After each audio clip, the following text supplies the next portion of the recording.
Snow hammered the streets of Denver that evening, turning Colfax Avenue into a blur of white and wind. The city buses crawled forward like exhausted beasts, their headlights cutting through the storm in shaky beams. Inside one of them, Taylor Miller clutched her small purse and checked her watch again. She was already late for dinner with her fiancé's parents, a dinner she had been dreading for weeks. Her hands were trembling, not from the cold, but from the thought of disappointing Tyler Grant, whose mother believed waitresses didn't belong in their family. She had spent her entire paycheck on a simple blue dress and borrowed heels from her coworker, only for the weather to turn into the worst blizzard of the year. As the bus lurched to a stop near Civic Center, the door hissed open, and a frail old man climbed in. His gray coat was too thin for the storm, and his fingers shook as he searched his pockets. I thought I had it," he muttered, patting his coat, his eyes clouded with confusion. The driver's tone was sharp. "No fare, no ride, sir. Step off." The other passengers looked away, pretending not to hear. Taylor hesitated for a moment, then reached into her purse and pulled out a few crumpled bills. "I've got it," she said, quietly, walking forward through the aisle. The driver frowned. "Miss?" "You don't need to. I said I've got it," she repeated, her voice steady this time. She handed the fare over and smiled at the old man. "Sit down, sir. It's awful out there." The man nodded, eyes glistening. "Thank you, young lady. My name's Henry Foster." She nodded politely, Taylor. "Please, warm up a bit." He smiled faintly, but moments later his hand went to his chest, his face drained of color. Taylor froze, realizing what was happening. "Sir? Mr. Foster." He gasped for air, trembling. Without thinking, she dropped to her knees beside him, catching his shoulder. "Do you have medicine?" He nodded weakly, trying to open his coat pocket. She found a small bottle of nitroglycerin pills, unscrewed the cap, and helped him place one under his tongue. The driver shouted for an ambulance, but Henry squeezed her hand. "No, just need to get home," he whispered. Taylor made a decision then and there. When the bus reached the next stop, she helped him off, ignoring the biting wind that cut across her face like glass. They walked slowly down the deserted street, snow swirling around them in thick white sheets. She wrapped her scarf around his neck and guided him toward his small apartment near Capitol Hill. Inside, the heat barely worked and the lights flickered weakly. She made him tea, sat him down on the couch, and waited until his breathing steadied. "Why did you help me?" he asked softly. Taylor smiled, her cheeks still red from the cold. "Because someone should have." He nodded, eyes misting. Kindness like that doesn't come often anymore. She didn't know it yet, but that single act, offering warmth to a stranger in a snowstorm, would change everything about her life. By the time Taylor reached the Glass Willow, nearly an hour had passed since the reservation time. The blizzard outside had turned into a curtain of white, soaking her coat and hair. Her hands shook as she handed her wet scarf to the hostess. She caught her reflection in the mirrored wall. Her makeup had melted into faint smudges beneath her tired eyes, and the curls she had carefully pinned that afternoon now clung damply to her cheeks. Still, she straightened her posture, drew in a breath, and followed the waiter into the dining room. The restaurant shimmered with soft gold light, crystal glasses, and quiet jazz. It was the kind of place she had only seen in magazines. At a round table near the window sat Tyler Grant, his parents, and two elegantly dressed couples. Tyler's mother, Linda Grant, noticed Taylor first. Her smile was thin as a blade. "Well," Linda said, setting down her wine glass, "the storm must have been dreadful. Though one would think a lady would plan ahead for such things." Taylor murmured an apology and took her seat beside Tyler. He didn't meet her eyes. His tie was perfect, his hair slicked back. Every inch of him belonged to this world of polished silver and quiet superiority. She, meanwhile, felt like a smudge on their linen tablecloth. A waiter poured champagne, and the conversation resumed stocks, vacation homes, and fundraising galas. Taylor tried to follow along, but every word reminded her how out of place she was. When the first course arrived, half a dozen oysters on ice, she froze. The shells gleamed under the candlelight. Foreign and strange. Linda's eyes flicked toward her. "Oh, Taylor," she said sweetly. "You do eat oysters, don't you?" Taylor hesitated, searching for the tiny fork. "I've never actually." Laughter erupted around the table. Linda leaned back, covering her mouth with delicate fingers. "How charming," she said. "Tyler, dear, your fiancé is full of surprises." One of the men added with a smirk, "It's refreshing, isn't it? A woman who still finds the ocean exotic." Heat flooded Taylor's face. She forced a smile, trying to laugh it off, but her throat tightened. Tyler still said nothing. He stirred his drink, pretending not to notice. The room spun slightly, voices blurring under the music. When the main course arrived, lobster tails glistening in butter, Linda continued her quiet attack, slipping in comments about family standards and social compatibility. Each word landed like a slap. Taylor stared at her plate, willing herself not to cry. Finally, she whispered, "Excuse me," and rose from the table. Tyler looked up for the first time, startled.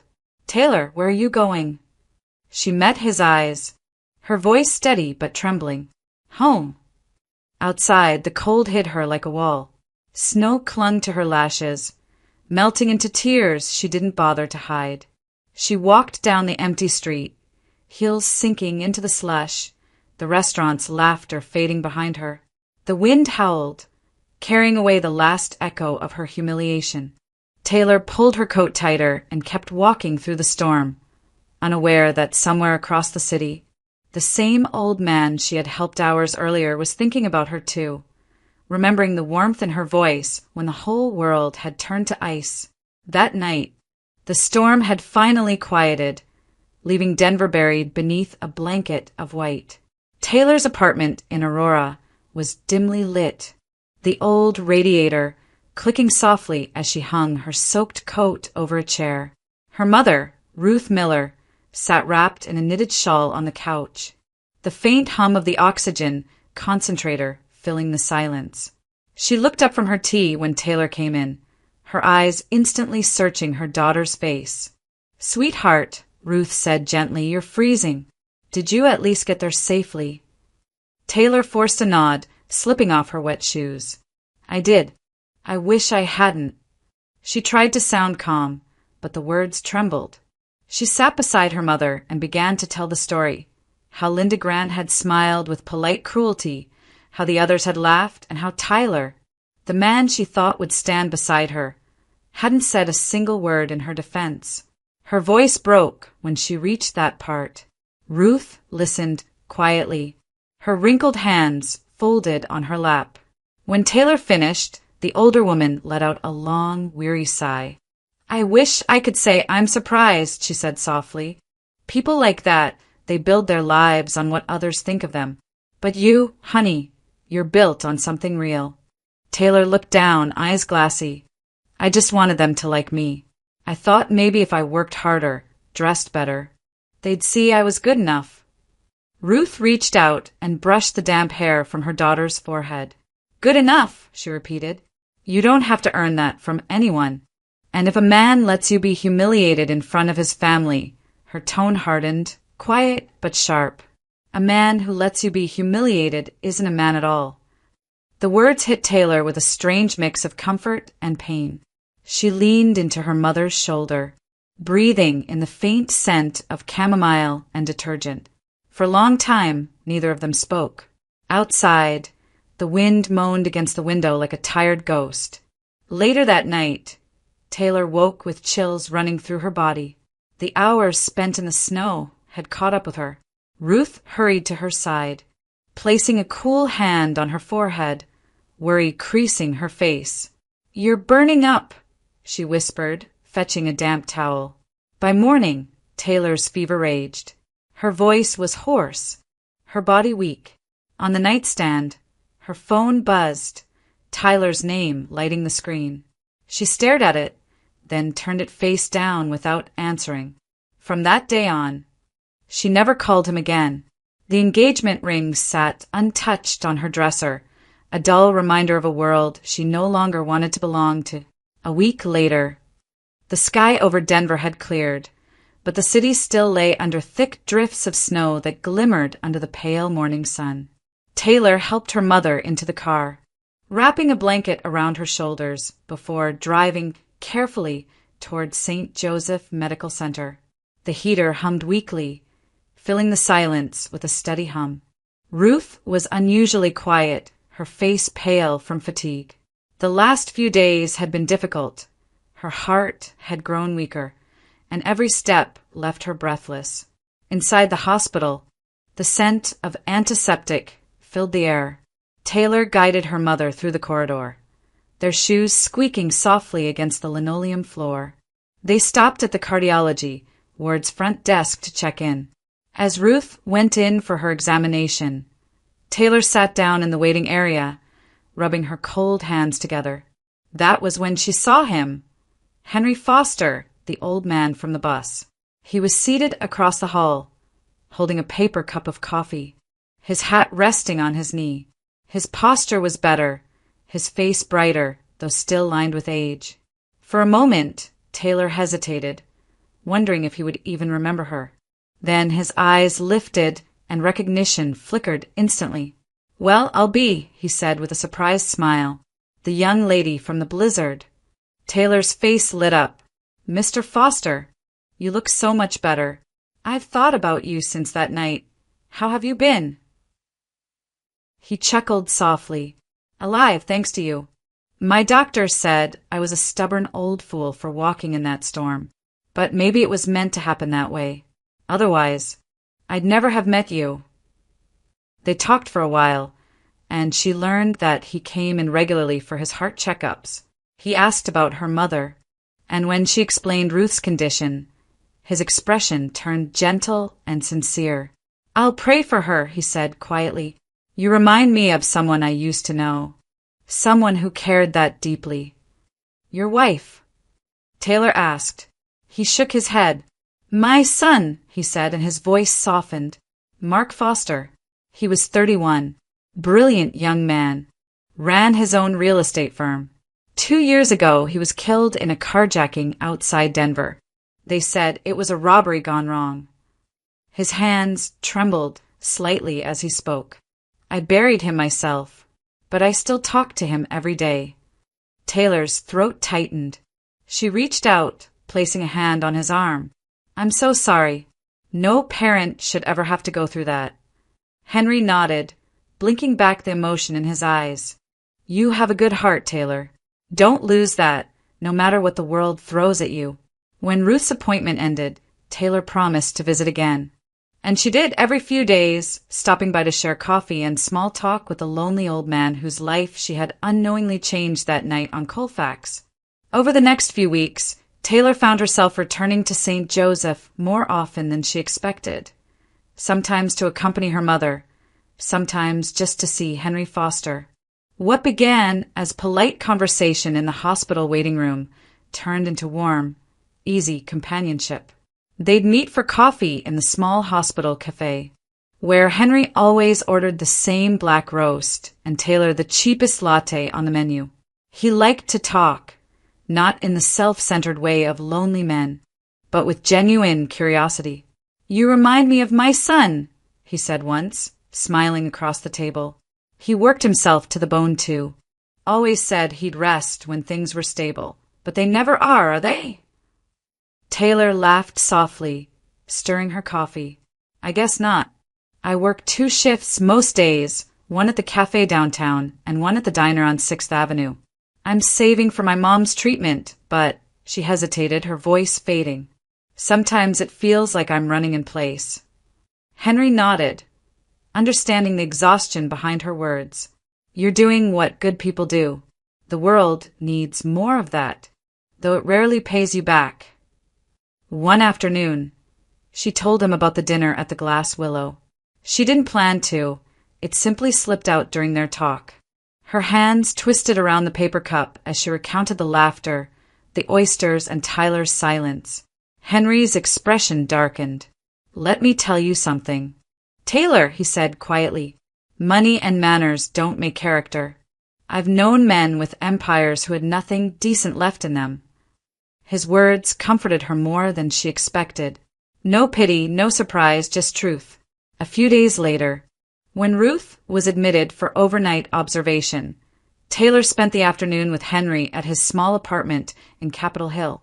It was neat and old-fashioned, the shelves filled with books and framed photographs. On the mantel, a single picture caught her attention, a young man with kind eyes and a confident smile. Standing beside Henry in front of a real estate office sign that read Foster and Company. "That's Mark," Henry said, following her gaze. "He was everything I could have hoped for. Smart, ambitious, good-hearted. He used to bring me flowers on Sundays. Said they made the house look alive." Taylor smiled sadly.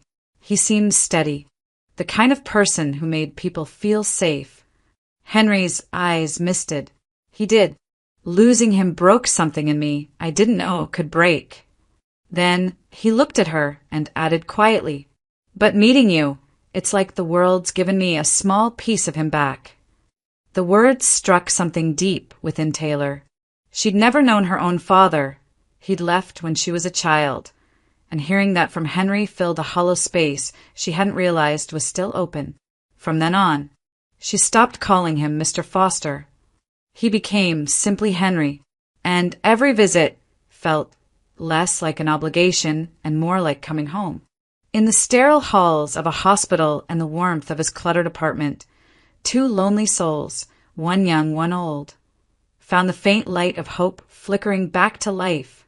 The morning air was crisp and pale when Taylor met Henry outside Fairmount Cemetery. Patches of snow still clung to the grass, glittering under the early sunlight. Henry carried a small bouquet of white lilies wrapped in paper. "Mark always liked these," he said quietly as they walked past rows of headstones. His breath came out in short clouds, his steps slow but steady.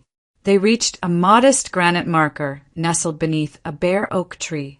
The name Mark Foster was etched cleanly into the stone, the date of his supposed death 2 years earlier. Henry knelt, brushing the snow from the base with trembling hands. "I still can't believe he's gone," he murmured. "Every time I come here, it feels like he'll just walk up behind me and say, 'Dad, what are you doing talking to rocks?'" Taylor placed her hand gently on his shoulder. "He would have been proud of you," she said softly. "You've kept his memory alive." Henry gave a weak smile and bowed his head to pray. The cemetery was silent except for the faint whistling of the wind through the trees. Then, from behind them, came the crunch of footsteps on the frozen path. Taylor turned first. A man was approaching slowly, his hood pulled low, his coat dusted with frost. Something about the way he moved, cautious yet purposeful, made her heartbeat quicken. When he drew closer, he stopped a few steps away and spoke in a low, shaking voice. "Dad." Henry's head jerked up. He blinked, confused, staring at the stranger as if his eyes couldn't focus. Who are you?" he whispered. The man reached up and pulled back his hood. His face was pale, marked by a thin scar running along his cheek. But his eyes, those same blue-gray eyes from the photo on Henry's mantel, were unmistakable. "It's me," he said softly. "It's Mark." For a moment, time seemed to stop. The lilies slipped from Henry's hands, scattering across the snow. His lips parted, but no sound came. Then his body wavered, and he collapsed onto his knees. "Henry!" Taylor cried, rushing to catch him as he fell.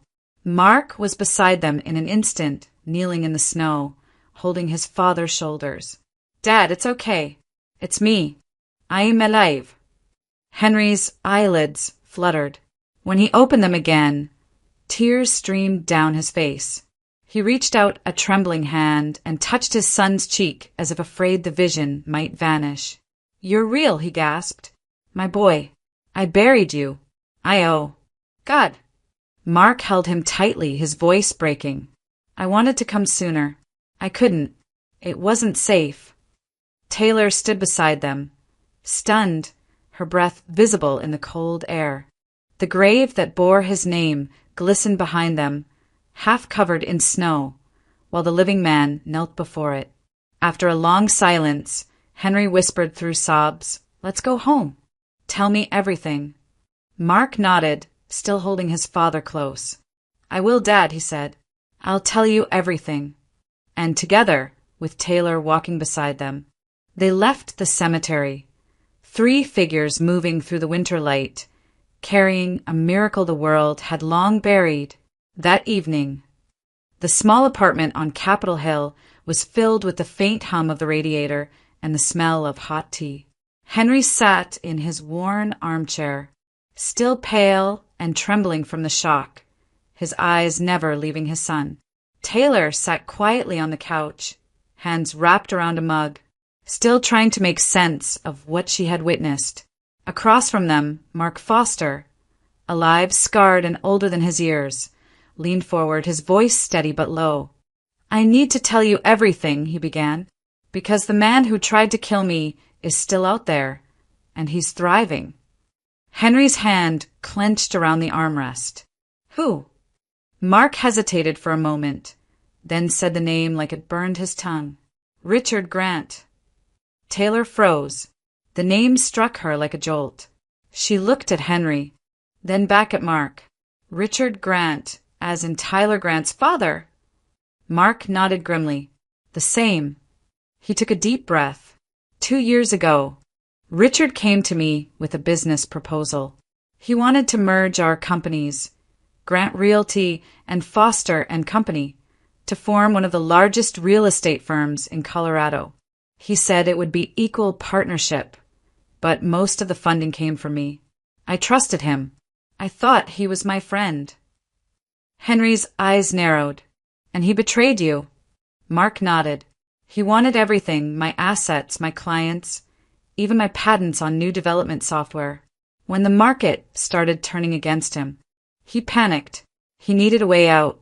So he arranged a meeting late one night outside the city. Said he had an urgent investor to introduce. When I got there, the investor was a hired gun." Taylor's stomach tightened as he continued. "I tried to fight back, but he shot me. The car went off the road into a ravine.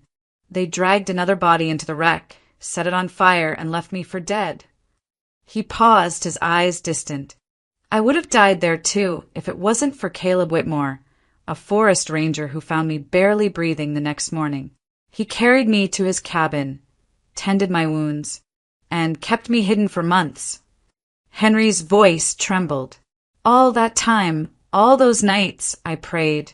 Mark reached out and took his father's hand. "I wanted to come back, Dad, but I needed proof first. Richard has friends in the police, lawyers, people who owe him favors. I couldn't risk showing up without evidence." He pulled out a small notebook from his coat pocket, pages worn, stuffed with papers, flash drives, and photographs. "I've been collecting everything. Bank transfers, property deeds, emails, even the weapon serial numbers. It took 2 years, but I finally have enough." Taylor stared at him in awe and disbelief. "So you're going to expose him?" Mark nodded, eyes cold and resolute. "Yes, I'm done hiding. It's time everyone knows who Richard Grant really is." Henry leaned back, tears glistening in his eyes. "You came back from the dead, son. Maybe now justice will too." Silence filled the apartment after Mark's words. The old clock on the wall ticked softly, marking the heavy seconds that followed. Henry sat motionless, staring at his son as if still afraid that any sudden movement might shatter the fragile reality of his return. But it was Taylor who spoke first, her voice barely above a whisper. "Richard Grant," she said slowly, her throat tightening around the name. "That's Tyler's father." Mark looked up at her, studying her expression. "You knew him." "I was engaged to his son," she admitted. The words tasted bitter now. I met Richard once at dinner. He seemed polite, charming even. I had no idea, her voice cracked. No idea what kind of man he really was. Henry's face hardened. That family has poisoned everything they touch. Taylor's mind raced. Images of Linda's disdainful smile, Tyler's silence, and Richard's firm handshake flickered through her memory like shards of a broken mirror. "He needs to confess," she said suddenly, her tone sharp with conviction. "If he admits what he did, it'll destroy every lie he's built. You said he's arrogant, right? That kind of man can't resist talking when he thinks he's in control." Mark's brow furrowed. "Taylor, no. You're not going near him." She straightened her shoulders. "I could go to his office. Pretend I want to talk about Tyler. Maybe say I saw someone who looks like you. See how he reacts. I'll record it all." Henry's eyes widened. "That's madness," he said, his voice trembling. "You'd be walking into a snake pit. That man has already ordered a murder." But Taylor didn't flinch. "He doesn't know who I am to you," she said quietly. "To him, I'm just the ex-fiancé who disappeared after a breakup. He'd never expect me." Mark stood abruptly, pacing the room. "Absolutely not. I won't let you risk your life. I didn't survive 2 years in hiding just to watch someone else get hurt." She looked at him steadily, her voice soft but unyielding. "You said it yourself. He's untouchable without proof. You need help. Let me do this, not because you owe me anything, but because what he did can't go unpunished." For a long moment, Mark said nothing. Finally, he sighed, rubbing his temple. "All right," he murmured, "but we'll do it right. No heroics." He reached for his phone. "I know someone we can trust, Detective Alan Pierce. He worked with my company before. Honest man, hatas korruption. If anyone can reopen the case, it's him." Henry exhaled in relief. "Good. Bring it into the light. That's where evil dies." Mark nodded, determination hardening his voice. "Then that's what we'll do. We'll take everything to Pierce, and this time, Richard Grant won't be able to bury the truth."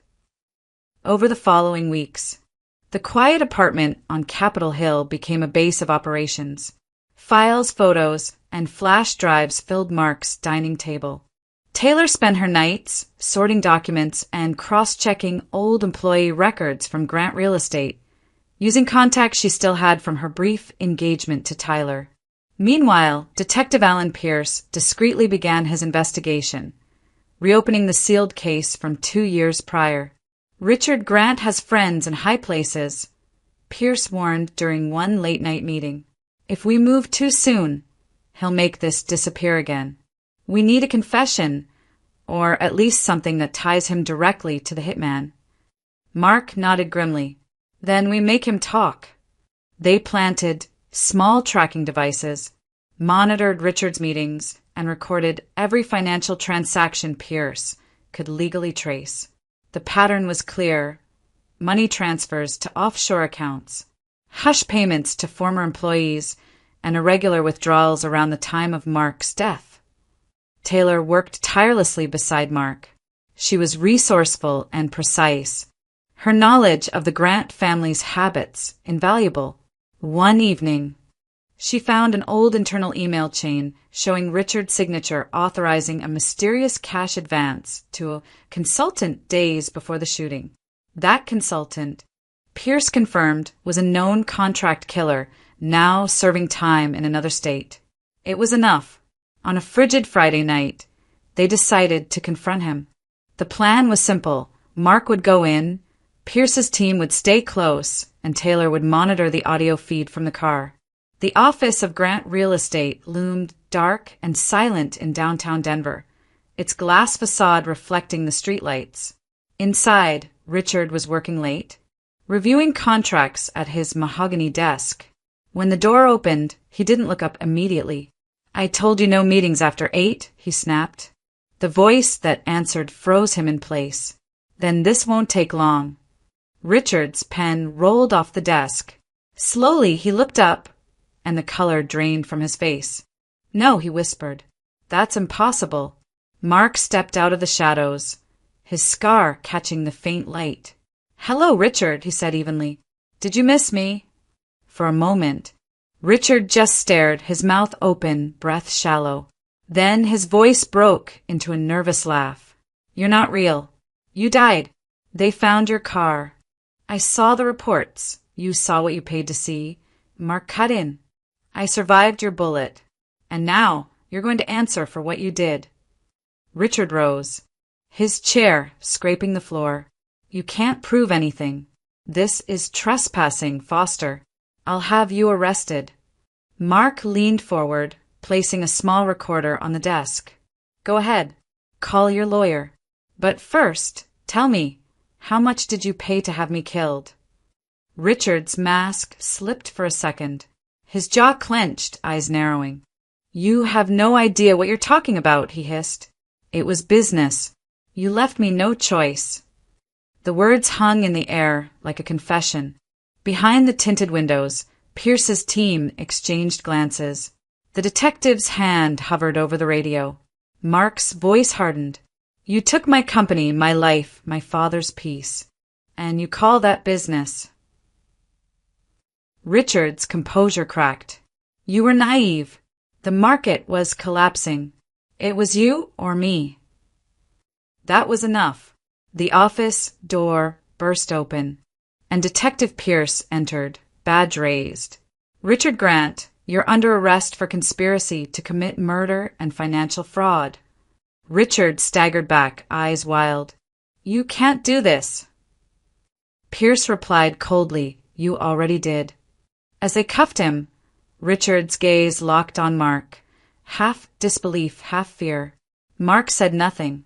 Taylor watched from the car across the street, tears of relief blurring her view of the flashing lights. For the first time in 2 years, justice had a face, and it was alive. The courtroom of Denver County Courthouse was packed on the morning of the trial. Reporters whispered in the back rows, their pens poised over notepads. The fall of Richard Grant, once one of the city's most respected developers, had become headline news. At the front of the room, Mark Foster sat beside his attorney, calm and composed, while Henry and Taylor watched from the gallery, their hands tightly clasped. When the bailiff called the court to order, Judge Morgan entered, her expression stern. The state of Colorado versus Richard Grant, the clerk announced. Charges: conspiracy to commit murder, fraud, and embezzlement. Richard sat at the defendant's table, looking smaller than he ever had before. Gone was the tailored confidence and polished arrogance. The man before them looked hollow, eyes shadowed from sleepless nights. His lawyer leaned close, whispering rapidly, but Richard stared straight ahead, as if already hearing his sentence. The prosecution began with the evidence Mark and Detective Alan Pierce had gathered, the bank transfers, the offshore accounts, the hitman's testimony confirming Grant's payment. Then came the witnesses. First was Caleb Whitmore, the ranger who had found Mark in the woods 2 years earlier. His voice carried steady through the hushed courtroom. He was barely alive, Caleb said. Gunshot wound to the shoulder. I took him to my cabin and kept him hidden. He said he couldn't go to the police. Someone powerful wanted him gone. Gasps rippled through the spectators. The next witnesses, former employees of Grant Real Estate, spoke reluctantly but truthfully. They admitted being coerced into falsifying documents, laundering money, and destroying evidence after Mark's disappearance. Each testimony drove another nail into Richard's defense. When Mark himself took the stand, the silence was absolute. He recounted the night of the attack, the betrayal, and the years spent gathering proof. He took my company, my name, and almost my life, he said steadily. But he couldn't take the truth. That's what brought me back. Richard's lawyer tried to object, but even the judge's patience had worn thin. By the time closing arguments ended, there was little doubt left. After a brief recess, the jury returned. The foreman stood, his voice clear. We, the jury, find the defendant guilty on all counts. Richard's shoulders sagged. The judge's sentence came swiftly. 15 years in federal prison, with confiscation of all corporate and personal assets obtained through fraudulent means. Grant Real Estate will be lawfully restored to its original owner, Mark Foster. A murmur ran through the courtroom. Henry closed his eyes, tears glinting in the corners, while Taylor exhaled shakily, her heart pounding. Justice had finally spoken. Outside, as cameras flashed, Mark stood beside his father and Taylor. "It's over," Henry whispered, gripping his son's hand.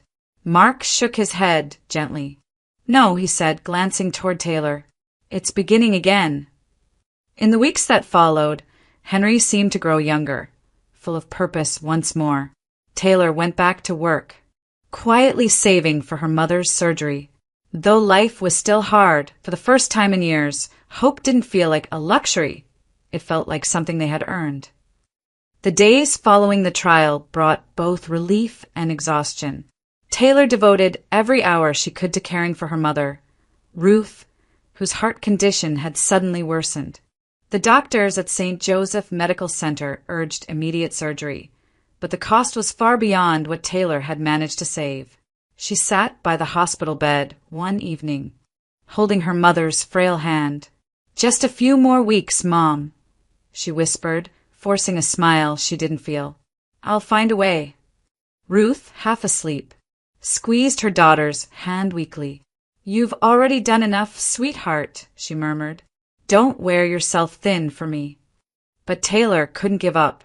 She worked double shifts at the diner, sold what little jewelry she had, and begged for an advance from her manager. Still, it wasn't enough. Each night, she prayed for a miracle she no longer believed in. Then, one gray morning, her phone rang. The caller ID read, St. Joseph Medical Center, Billing Department. Her stomach dropped as she answered. "Ms. Miller," said the voice on the other end. "I'm calling regarding your mother's upcoming surgery. I just wanted to confirm her preoperative tests.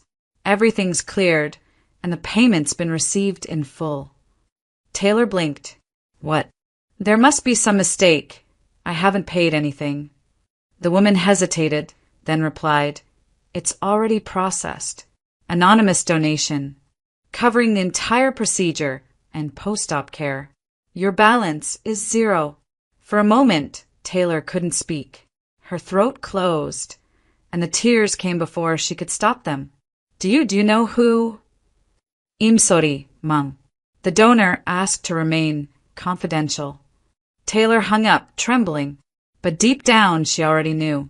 When she arrived at the hospital later that day, the nurses were prepping Ruth for surgery. Taylor kissed her mother's forehead, whispering, "You're going to be okay." Then, stepping into the hallway, she saw a simple bouquet of lilies placed on the waiting room table. White lilies, the kind Henry always brought to Mark's grave. Attached was a small card. It read in neat handwriting, "For the woman who raised someone brave enough to fight for others, M." Taylor pressed the card to her chest, tears spilling freely now. She didn't need to see him to know. Mark had kept his promise to bring light back where darkness had been. The surgery went perfectly. When Ruth woke up, Taylor sat beside her, smiling through her tears. "We're going home soon, Mom," she whispered. "Someone made sure of that." And though Mark never mentioned it, she could feel the weight of his quiet kindness lingering, something deeper than gratitude, something that neither of them had dared to name yet, but both understood completely. Spring arrived gently in Estes Park, brushing the mountainsides with soft green and melting the last patches of winter snow. The world felt new, as if nature itself was exhaling after a long, breathless season. And in a warm wooden lodge tucked between tall pines, Taylor Miller found something she never thought she would again: peace. She and Ruth moved in quietly after the surgery, welcomed without hesitation by Henry and Mark. The cabin was modest but filled with warmth. Knitted blankets draped over armchairs, sunlight pouring across a well-worn kitchen table, and the soft crackle of a fireplace that never seemed to go out. Taylor helped Henry tend a small garden behind the house, their hands in the earth as birds sang above them. Ruth sat nearby most days, bundled in a shawl, sipping tea and smiling as though life had just returned color to her world. Mark spent his mornings repairing the porch or chopping wood. Sometimes, when he looked at Taylor, his gaze held a mixture of gratitude and quiet admiration, as if he still couldn't believe someone like her had crossed paths with someone like him. Their conversations were simple but full. Shared laughter over burnt toast, long walks beneath tall fir trees, quiet evenings watching stars scatter across the clear mountain sky. There were no grand declarations, no dramatic confessions, just two lives slowly weaving themselves together again, thread by thread. News from Denver arrived eventually, carried by curious whispers and local broadcasts. Linda Grant, stripped of luxury and influence, could no longer host charity galas or command whispers at high-end restaurants. The Grant name, which once opened doors, now closed them. And Tyler? His engagement to Taylor had become a footnote in gossip circles, overshadowed by his father's downfall. The company shattered, investors fled, and Tyler's polite charm could not save him from the wreckage. One afternoon, while Taylor browsed a small grocery in town, a familiar voice called her name. She turned to find Tyler standing there. His coat was rumpled, his eyes dull. "Taylor," he said, almost pleading. "I lost everything." Mark approached from the next aisle, presence steady and calm. Tyler stiffened, shock flaring in his eyes, seeing the man he believed gone forever standing here, alive and quietly strong. Mark didn't raise his voice. He simply looked at Tyler with a calm that felt far heavier than anger. "You didn't lose it all, Tyler," he said softly. "You gave it away." Tyler opened his mouth, but no words came. The truth weighed too much. Mark gently placed a hand on Taylor's back and guided her away. She glanced over her shoulder only once to see Tyler standing alone, head bowed, the cost of his silence finally visible in the lines of his face. Back at the cabin, the late afternoon sun spilled through the windows, warming the wood floors. Taylor stood by the glass and watched patches of snow melt into small streams, winding their way down the mountain like silver threads. She breathed in the crisp air, feeling the quiet strength of the life forming around her. Slow, steady, earned. She turned slightly, catching a glimpse of Mark on the porch with Henry, both men laughing over something small and ordinary. Ruth hummed softly in the kitchen, stirring a pot of soup as though she had always belonged here. Taylor smiled. A small act of kindness on a cold Denver night had rewritten her destiny. And in the quiet heart of the Rockies, where snow was melting and life was beginning again, she finally understood. Sometimes the greatest miracles start with compassion, offered to a stranger when no one else is watching.